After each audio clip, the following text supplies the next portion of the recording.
Bom, vamos lá. Peraí, eu preciso de alguma maneira tirar a tela do Zoom da minha frente aqui. Vocês não estão vendo. Então, assim, é só um exemplo típico, né? Um paciente entre os 30 e os 50 anos, com dor lombar e ciatalgia, né? É só para ilustrar a aula. Então, um déficit de L5 à direita. Como é que eu passo para frente? Aqui. Raio-X normal. Vocês veem a flechinha do mouse, não? Alguém tá vendo? Vocês Tô, conseguem ver a tô flechinha do... vendo. Dá pra Conseguindo. ver? Dá pra ver. Dá pra ver, tá bom. Então, essa paciente que tem uma que a gente chama de uma vértebra de transição, né, no raio-x, mas o raio-x frequentemente vem normal, e daí a gente na ressonância vê a hérnia de disco, né? Só rapidamente sobre a ressonância magnética, isso aqui é uma ponderação em T2, mas a gente consegue ver o subcutâneo, a gordura, né? Então, T2, a gordura brilha e o líquor brilha. E a gente prefere essa ponderação em T2 porque daí o líquor faz um contraste com as raízes nervosas no canal e a gente consegue visualizar bem a hérnia de disco aqui entre L4 e L5, né? A ponderação em T1, que é esse slide aqui, o líquido já não brilha, né? A gente já não vê tão bem aquele contraste do líquor com as raízes, mas vejam que a gordura continua com um sinal elevado, né? Continua branca. Então isso é legal, não no corte, tanto no corte mediano da ressonância, mas sim nesses cortes parassagitais que a gente fala, onde pega o foramen.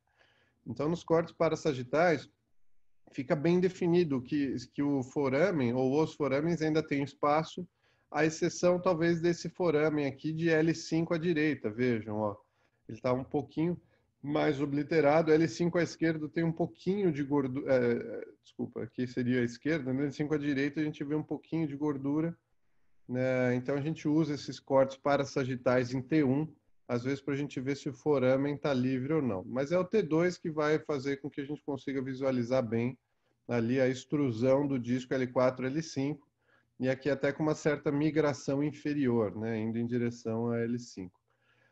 No corte axial, a gente consegue ver bem a hérnia, uma hérnia grande, né, ocupando praticamente todo o canal, um pouco pior à direita, um pouco mais à direita do que à esquerda, o que justificaria os sintomas dessa paciente. Então, a hernia de disco, ela decorre de uma degeneração discal, necessariamente, né?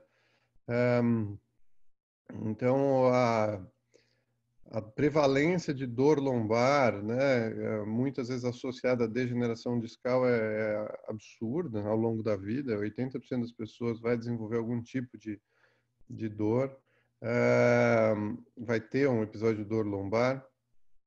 E a prevalência de doença degenerativa do disco, não de hérnia, mas de doença degenerativa do disco, ela aumenta conforme a idade passa, né? Então, colocando em números, mas chutando, porque isso é amplamente variável, mas assim, em torno de 20% abaixo dos 30 anos, aos 50 anos, em torno de 40%, acima de 50%, em torno de 60% das pessoas têm algum grau de degeneração discal. Não de hérnia de disco, mas de degeneração discal, o que é muitas vezes expresso através de um hipossinal na ressonância magnética. Aqui, por exemplo, em T1, em T2, a gente vê já algum grau de degeneração discal em L2, L3, L3, L4, vejo, né? Então, a degeneração discal já tem alguns níveis, mas só o disco L4, L5 que desenvolveu a hérnia de disco. Hérnia de disco vai ocorrer normalmente entre os 30 e os 50 anos, que é a fase de instabilidade da cascata de degeneração do disco. E com muito maior frequência nos últimos discos da coluna lombar, entre L4, L5 e L5, S1. Tá? É por isso que a ciática é a manifestação mais comum da hérnia de disco, né? Uma ciática que vai percorrer a parte posterior da perna. Então, uma das perguntas que a gente faz frequentemente para o paciente, quando ele fala, minha dor irradia para a perna, você fala, mas passa do joelho para baixo? Por quê? Porque se pega o território de L5, de S1 e de L4, vai acometer os dermátomos para baixo do joelho, né? Ao passo de que se ele tiver uma hérnia um pouco mais atípica em L2 ou L3, por exemplo, aí é uma dor que irradiaria para a parte anterior da coxa, uma femuralgia. Então, a ciatalgia é mais frequente porque as hérnias de disco lombares vão acometer com maior frequência L4, L5 e L5, S1. Então, em relação à anatomia, antes de dar aula de casa é animal, você tomando um cafezinho, sossegado, bom pra cacete. Em relação à anatomia, o cone medular, né, termina mais ou menos na altura de L1 e a partir daí a gente tem cauda equina. Então isso tem algumas implicações em relação aos sintomas da hérnia de disco lombar e em relação à parte cirúrgica. Em relação aos sintomas, porque você não vai ter sintomas de liberação piramidal, exaltação de reflexos, pelo contrário, né? A gente vai ter sintomas de reflexos tendendo a ser abolidos na raiz em que a hérnia está causando algum sintoma neurológico, se estiver, né? Porque mais frequentemente a hérnia de disco causa somente dor, sem déficit neurológico e sem alterações neurológicas ao exame físico. A implicação cirúrgica no fato do cone medular terminar em L1 é que quando a gente está operando a hérnia de disco lombar, a gente consegue afastar o saco dural, né? A gente consegue mobilizar um pouco o saco dural, o que se a gente fizer na coluna cervical, por exemplo, a gente causa um déficit permanente para o paciente. Na coluna lombar, não, a gente tem alguma mobilidade a mais, então isso facilita, entre aspas, a cirurgia, porque a gente consegue afastar o saco dural e pescar a hérnia com mais facilidade pela via posterior, né, operando, fazendo uma incisão nas costas. Na coluna cervical, frequentemente a gente tem que fazer um acesso anterior, porque senão a gente não consegue acessar a hérnia de disco que está abaulada por trás da medula, que a gente não consegue afastar, né?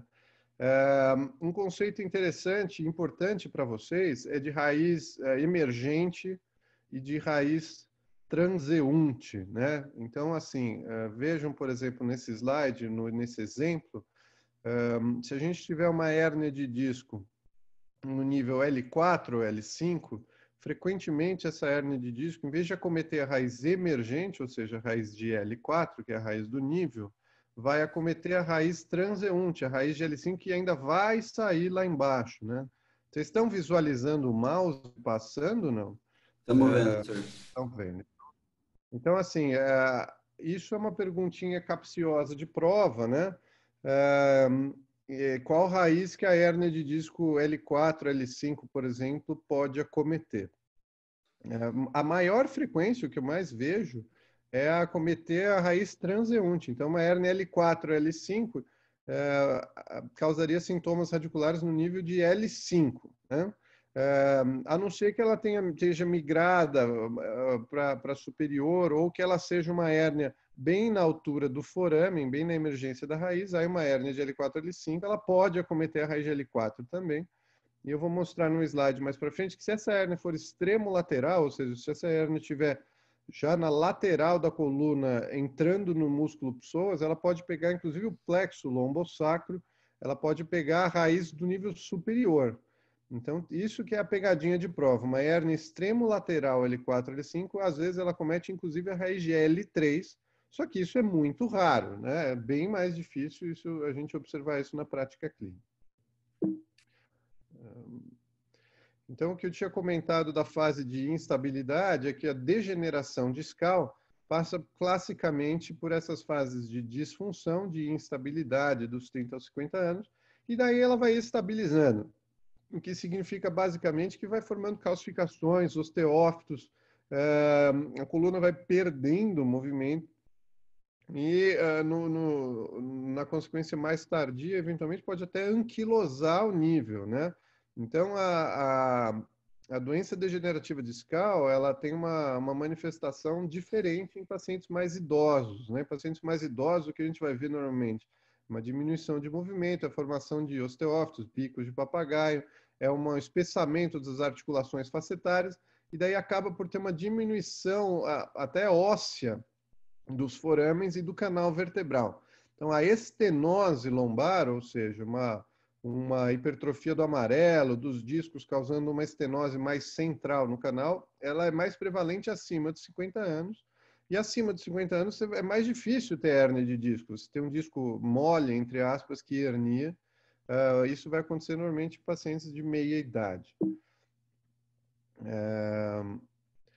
Então, aqui é só para ilustrar as várias etapas também da degeneração discal, né? Então, desde um disco um pouco abaulado até uma hérnia de disco. Disco desgastado seria um disco mais propriamente degenerado, que começa a perder a altura, e daí a formação de osteófitos, daquelas alterações no platô das vértebras do tipo Modic, né? Que basicamente é uma esclerose óssea nos platôs vertebrais apostos ao disco degenerado. E aqui alguma coisa sobre a classificação morfológica da hérnia de disco, ou antes dela aparecer. Primeiro ocorreria uma ruptura do ânulo fibroso, não do ângulo, é ânulo, né? Então uma ruptura do ânulo fibroso.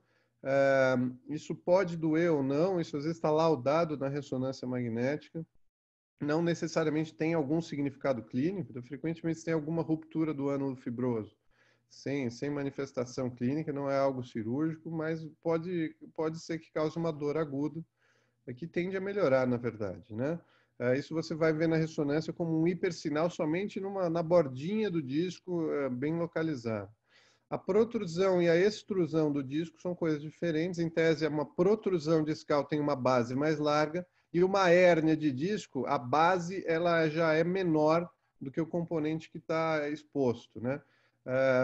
Só que isso nem sempre é bem diferenciado na ressonância e nem pelos radiologistas. Então, isso é outra coisa que confunde a gente um pouco, porque alguns radiologistas vão laudar como herniações discais difusas de L1 até L5, sabe? Coisa que ajuda a indicar cirurgia, mas na prática o paciente fica morrendo de medo de vir para você e falar: doutor, eu tenho 5 hérnias de disco, tal. É isso aí, né? Então, às vezes vem do lado do radiologista, e o contrário, às vezes também tem uma baita hérnia extrusa e fala: abaulamento discal importante, tal, e na verdade vai taxar como uma hérnia propriamente dita.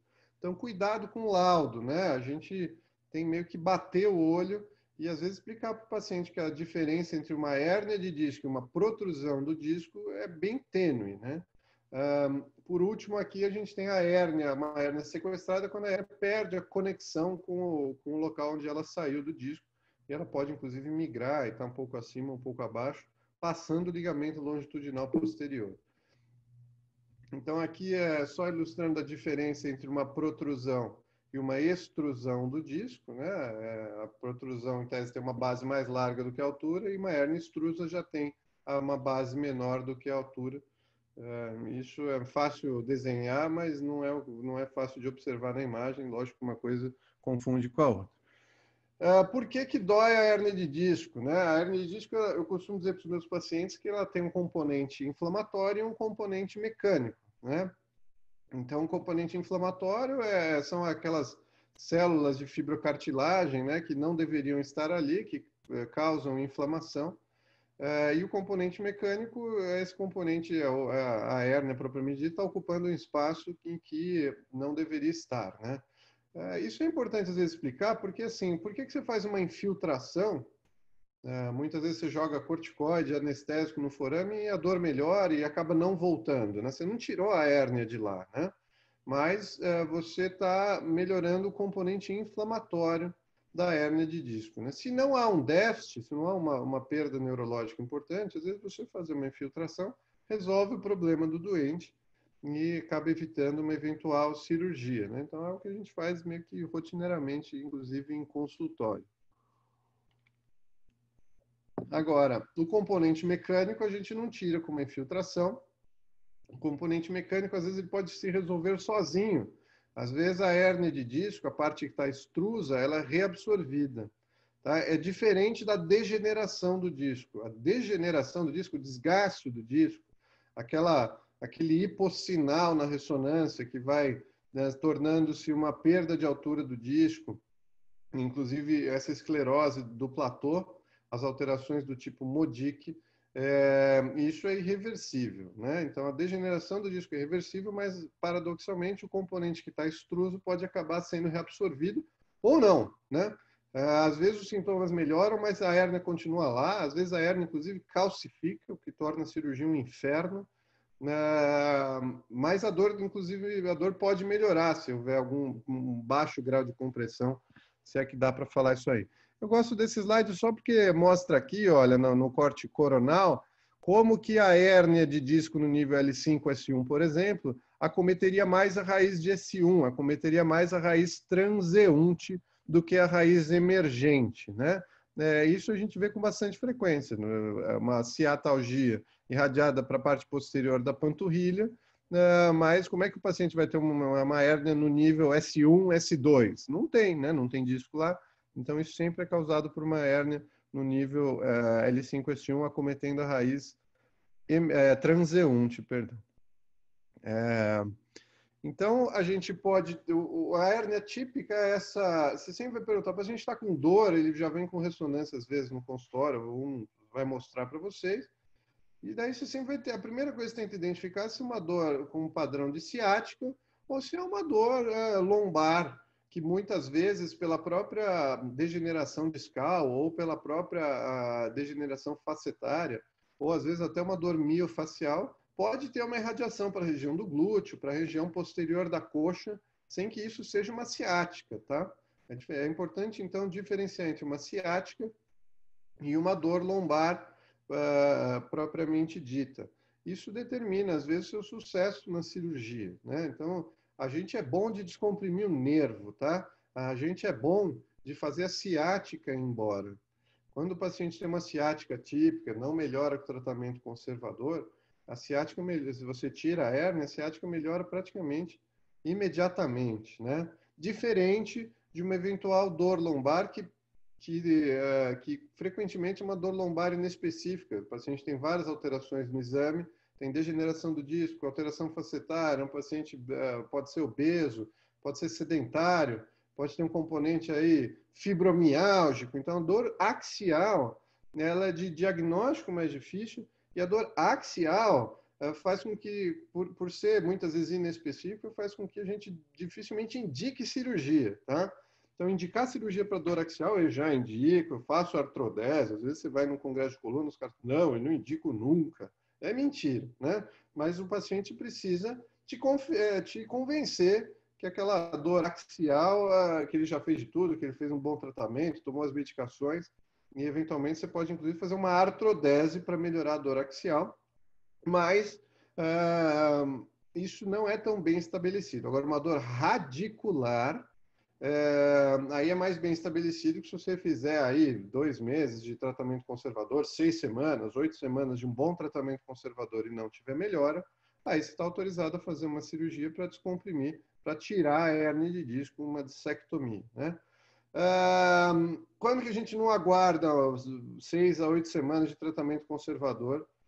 Quando o paciente está com caldequina, ou seja, aquela hérnia é tão grande que ela está comprimindo também as outras raízes, inclusive raízes de S2, S3, S4, então vai causar aquela parestesia em célula e vai começar a ter alterações esfincterianas associadas, né? Isso é uma emergência, por quê?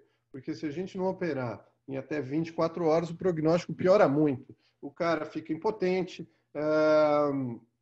inclusive o controle da bexiga também nas mulheres e nos homens piora muito. Então, um paciente que acaba tendo que ser sondado ou fazer um autocateterismo para o resto da vida. Então, isso tira muito qualidade de vida do paciente, né? Por isso que a gente opera uma caldequina preferencialmente menos do que 24, no máximo 48 horas. É uma emergência, tá? A caldequina no PS igual a ressonância na emergência e internação para cirurgia de urgência, né? Mas é algo que a gente tem que operar logo. Déficit neurológico importante, um déficit neurológico progressivo, ou seja, uma força menor do que 3, né? Uma força grau 4 já é um déficit neurológico, já deixa a gente com a pulga atrás da orelha, querendo indicar uma cirurgia, mas você pode esperar um pouco o tratamento conservador. Força grau 3 para baixo, melhor já operar, não aguardar aí um curso de tratamento conservador. Poderia melhorar, às vezes já vi paciente voltando, melhorando, paciente que não queria operar de jeito nenhum, acabou melhorando a parte neurológica, eu já tratei conservador, grau 3, mas contra a minha vontade, eu prefiro operar porque a chance de retorno do déficit neurológico ela é menor. Então, em relação ao exame físico, né? O que o slide estava falando é que a gente tenta buscar esse padrão dermatométrico das raízes. Lembrando que esse slide aqui não está muito fácil. A gente prefere usar, por exemplo, L2 é a parte anterior da coxa, L3 a gente testa na parte medial do joelho, tá? L4 é melhor testar no maléolo medial.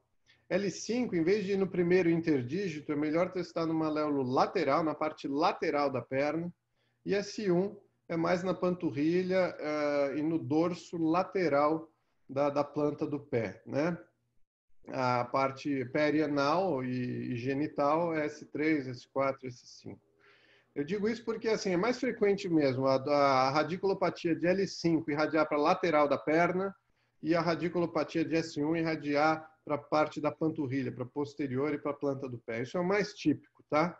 Então, vocês vão perguntar, L4 é a parte medial da perna, uma dor para a parte medial da perna costuma ser L4, uma dor para a parte lateral da perna costuma ser L5 e uma dor para a parte posterior costuma ser S1, tá? Mais frequente, L5 e S1, é onde a gente mais vê essa ciatalgia irradiando. Então, vocês estão no ambulatório da coluna, o paciente fala que está com dor, é aquela irradiada para a perna, é aquela pergunta tradicional. Passa do joelho para baixo? Passa, então para onde vai? Vai para medial? Vai para lateral? Isso é importante porque está caracterizando uma dor radicular e não uma dor axial lombar que vai para o glúteo, por exemplo. Então, aquilo que eu tinha falado, né, a força muscular de grau 3 para baixo, ou seja, o cara consegue vencer um pouquinho a gravidade, mas já não vence nenhuma resistência, é melhor operar, tá? Aí é lógico, correlacionando com a imagem típica, né, tem uma hérnia, tem um déficit neurológico, aí isso é indicação de cirurgia, é diferente da caldequina, que tem que operar em 24 horas, mas esse paciente frequentemente é o interno também, interno, peço a cirurgia, não fico aguardando tratamento conservador, tá? Em relação ao exame físico, vocês têm que decorar, né? L2, flexão no quadril, adução do quadril. Isso na eletroneuromiografia, às vezes, quando a gente solicita, é importante, porque vem só uma fraqueza de adutores, né? Às vezes vem uma fraqueza dos abdutores, é L5 também, então L5, além da extensão do hálux, tem que lembrar que tem a abdução do quadril, e o resto é aquilo que a gente já está mais acostumado. Reflexos patelar, apesar de ser a extensão do joelho, né? Apesar de ser o quadríceps ser inervado por L3, o arco reflexo passa por L4 e o aquileu em S1. São esses reflexos que a gente consegue testar, além, claro, de liberação piramidal, né? Às vezes confunde, o paciente tem uma fraqueza no membro inferior, tem que lembrar de testar se tem liberação piramidal, se tem Babinski, se tem Oppenheim. Tem que lembrar de testar Hoffman em membros superiores. Às vezes pode ser uma mielopatia mesmo, que é a primeira manifestação de uma hérnia cervical com mielopatia tende a ser alteração da marcha, tá? Então lembra de testar os reflexos especiais, de ver se tem, ou reflexos, ver se tem liberação piramidal, ver se tem exacerbação de reflexos, tá? LASEG costuma ser positivo entre 35 e 75 graus, 30 e 70, qualquer coisa assim. Ou seja, no começo do LASEG você não está ainda estirando o nervo, mobilizando o nervo. Quando você chegar a 90 graus, coisa que provavelmente eu não consigo fazer, você também, partindo de 75 para cima, você está mobilizando pouco o nervo. Aí você está vendo mais a questão de alongamento de isquiotibiais, etc. Tá? Aqui é o teste de Naklas, né, ou estiramento do nervo femoral, para aquelas hérnias mais atípicas L2, L3, L3, L4, onde você vai ter uma femoralgia. Então, é praticamente um laseg ao contrário, o NACLAS, ou estiramento do nervo femoral.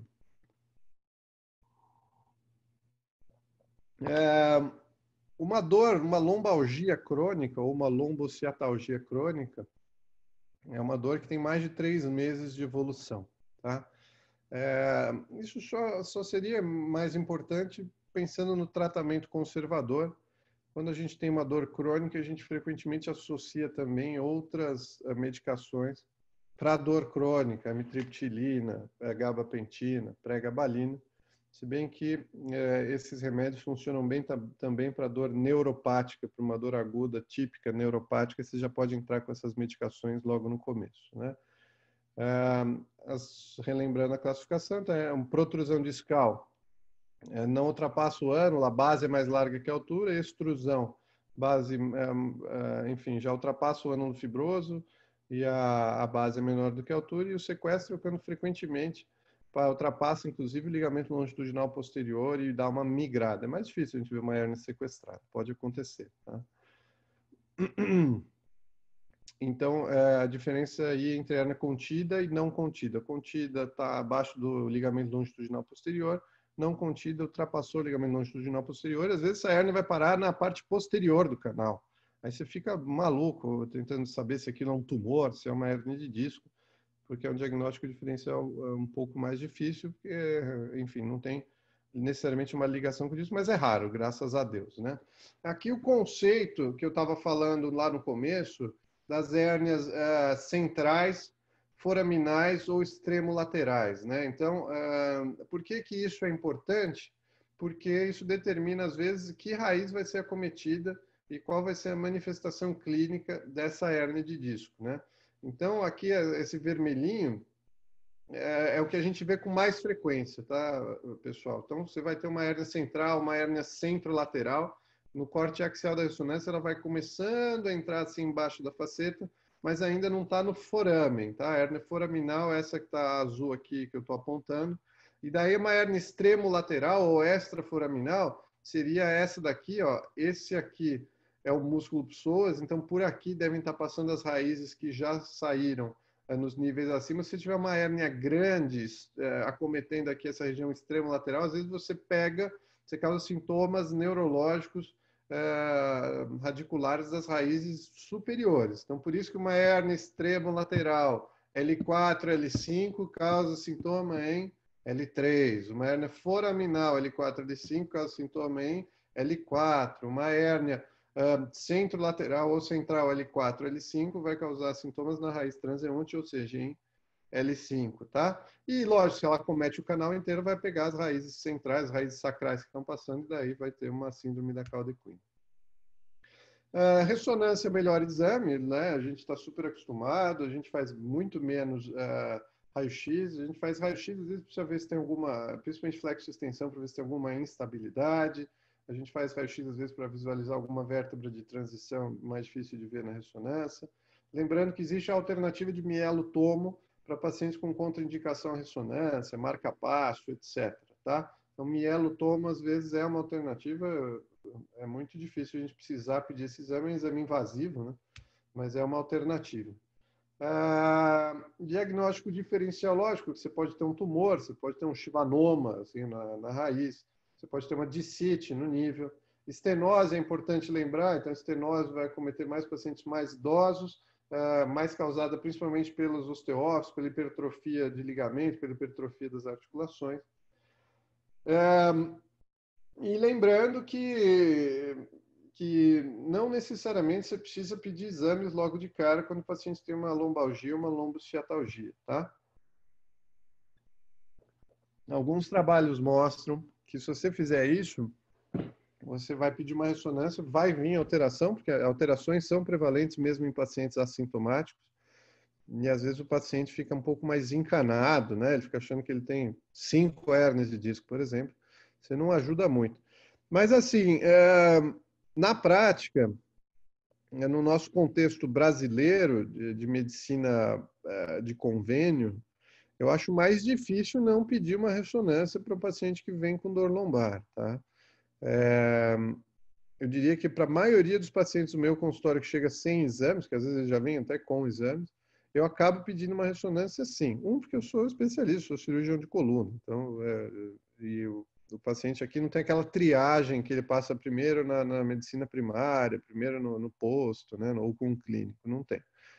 Né, e eu acabo pedindo. Dois, porque às vezes tem uma questão da expectativa do paciente, né? O paciente fala, pô, o médico nem me pediu uma ressonância. Então, assim, eu acho que o dia a dia de consultório a gente acaba pedindo a ressonância, mas academicamente falando, você primeiro trata, né?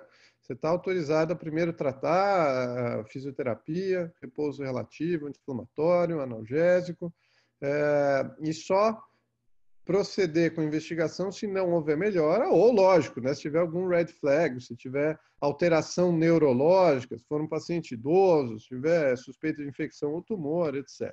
Né? Então, esses são os sinais de alarme, os red flags, né? Trauma, paciente mais idoso, mais de 50 ou 60 anos, câncer, possibilidade de infecção, aquela dor noturna, né? Que pode falar a favor de infecção ou câncer, etc. Repouso, analgesia e fisioterapia. Tá? Fisioterapia é interessante se a gente for atrás da evidência científica que tem por trás de fisioterapia. Tem pouca, tá? É muito difícil você padronizar um ensaio duplo cego, não existe, né? Fazer fisioterapia. Padronizar um bom trabalho científico, mantendo sempre o mesmo protocolo para todos os tipos de paciente. Então, na prática, a evidência científica em relação à fisioterapia, ela existe pelo volume e pelo fato de todo mundo fazer e a gente saber que melhora, mas a gente não consegue dizer qual tipo de fisioterapia é melhor que outro, tá? Isso aí não existe. O que é melhor? É fazer, não sei, alongamento ou fortalecimento? Isso não vai existir. Existem tipos de fisioterapia, existe tração, né? O paciente esticado, isso daí comprovadamente, não tem comprovação científica que funciona, mas já vi gente melhorar. O que a gente vê nos trabalhos é que fisioterapia é igual a exercício, tá? Exercício. Então, lógico, você não vai pegar alguém que está morrendo de dor e vai mandar o cara fazer abdominal. Às vezes, as primeiras sessões são de analgesia mesmo, TENS, calor local, tal, mas o que comprovadamente tira o cara mais rápido da crise e, posteriormente, previne novas crises, você precisa chegar a fazer exercício, tá? Então, precisa começar com exercícios mais isométricos, de fortalecimento sem muito movimento, passar depois para exercícios de fortalecimento propriamente dito.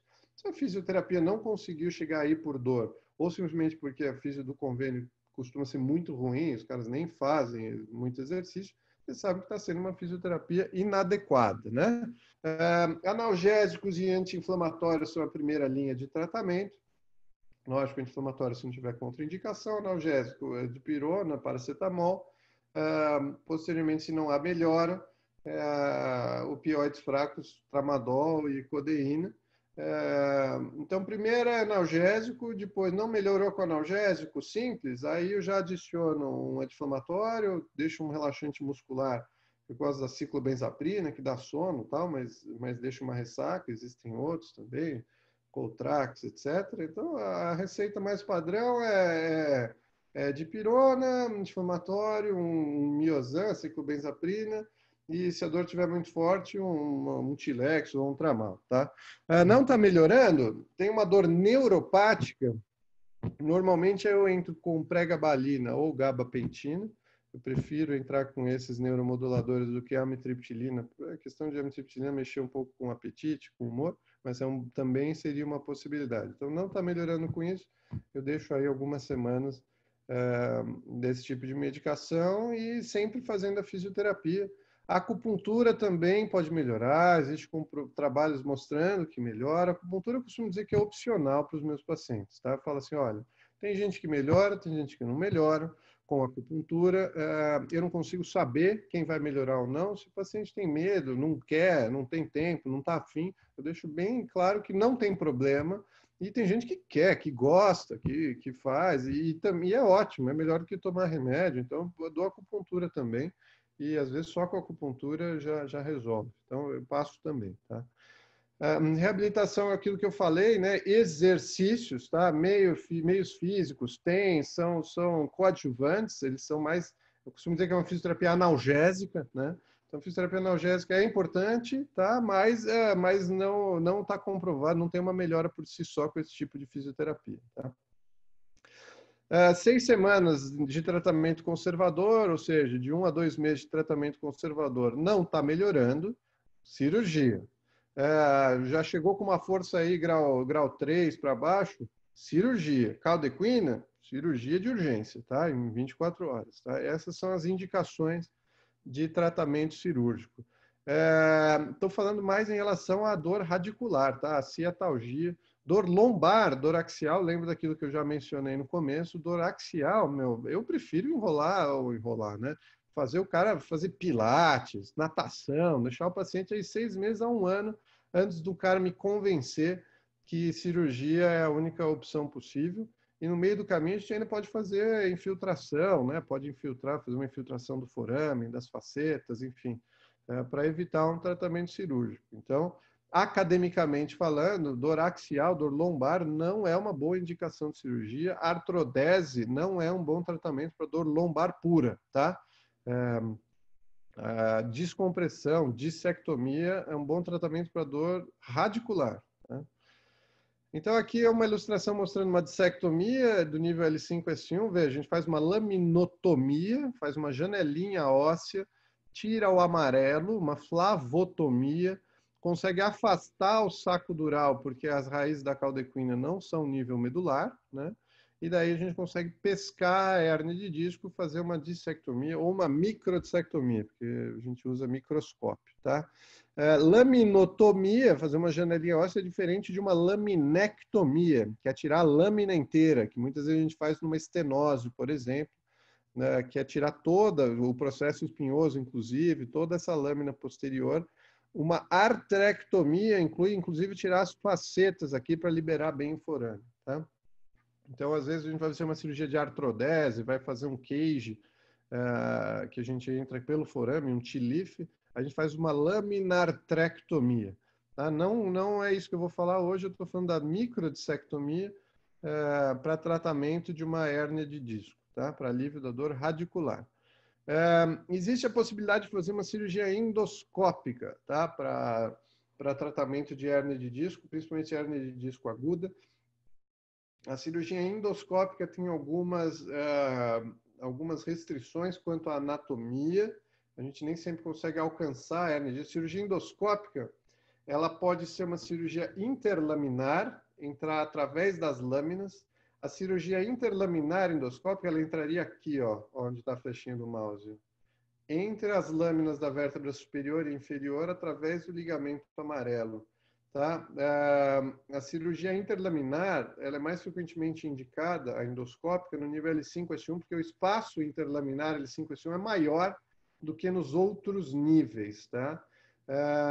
Ao mesmo tempo, nos outros níveis, frequentemente a gente vai fazer uma cirurgia endoscópica transforaminal, ou seja, em vez de entrar aqui, né, a gente entra com a agulha aqui no foramen, tá?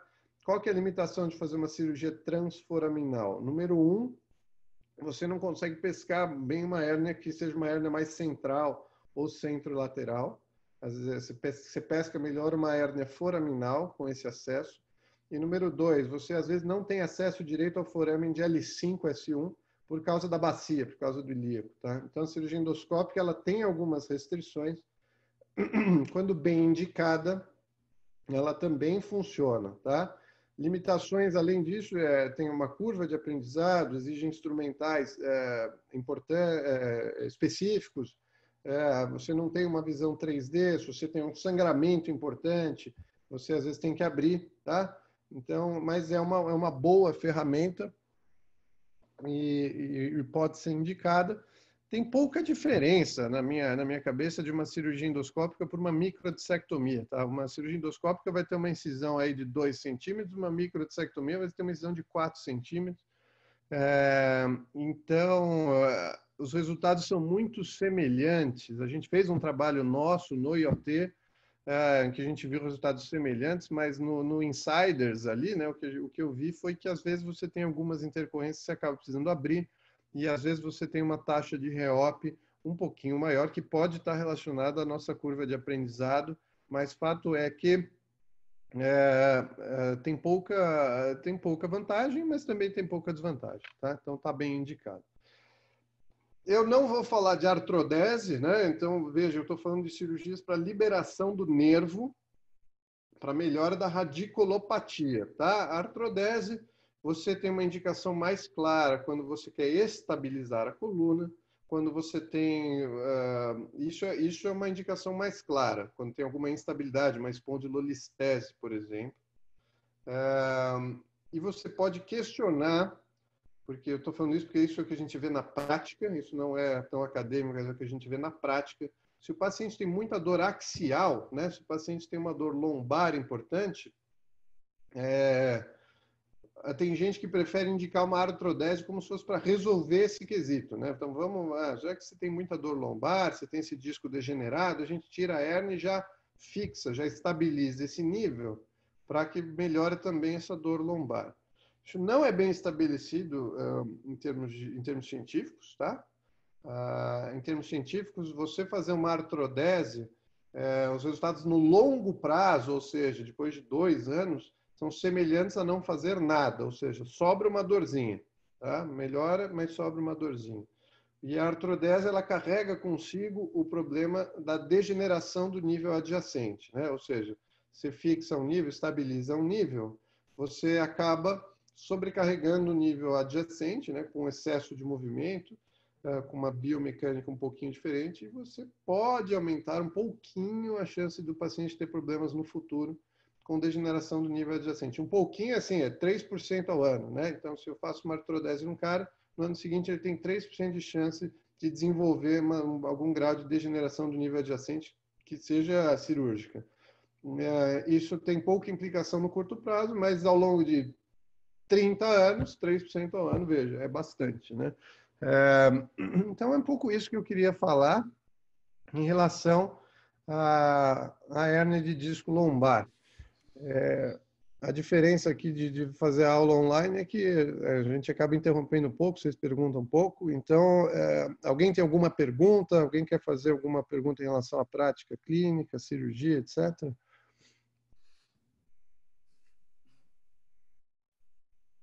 Bom, pode fazer, tá? Pode interromper os residentes, se vocês quiserem falar alguma coisa, pode falar. A gente, às vezes, eu vejo como assistente, a gente, às vezes, vai se desconectando um pouco da necessidade que vocês, residentes, têm em relação ao aprendizado, né? Eu nunca sei, às vezes, se eu estou falando muita coisa muito básica, que é mais importante, principalmente em relação aos R1s, ou se a gente, às vezes, está falando uma coisa muito da prática clínica e, às vezes, também não é tão importante em relação à prova. Mas o que eu queria deixar claro para vocês é que, assim, é que eu gosto de fazer isso, eu gosto de explicar, eu acho legal quando a gente está no ambulatório, tem algum tempo de, pelo menos, olhar a ressonância com calma, ficar vendo qual é a raiz emergente, ficar vendo a diferença de T1, T2. Eu gostaria que vocês se sentissem à vontade para perguntar, desde as coisas mais simples até coisas do dia a dia, da prática de consultório mesmo, de que remédio dá, etc. Eu estou no PS frequentemente às quartas-feiras, agora na pandemia eu mais passei plantão do que dei plantão, mas se vocês tiverem alguma dúvida ou se quiser discutir algum exame, se tiver algum parente que fez uma ressonância, se vocês tiverem uma ressonância toda zoada, vocês podem ficar sempre à vontade para vir, para me perguntar numa boa, que é um prazer, enfim, e é o nosso trabalho também, é para isso que a gente está lá. Alguém quer fazer alguma pergunta em relação à cirurgia ou, enfim, alguma dúvida em relação a qualquer outra coisa?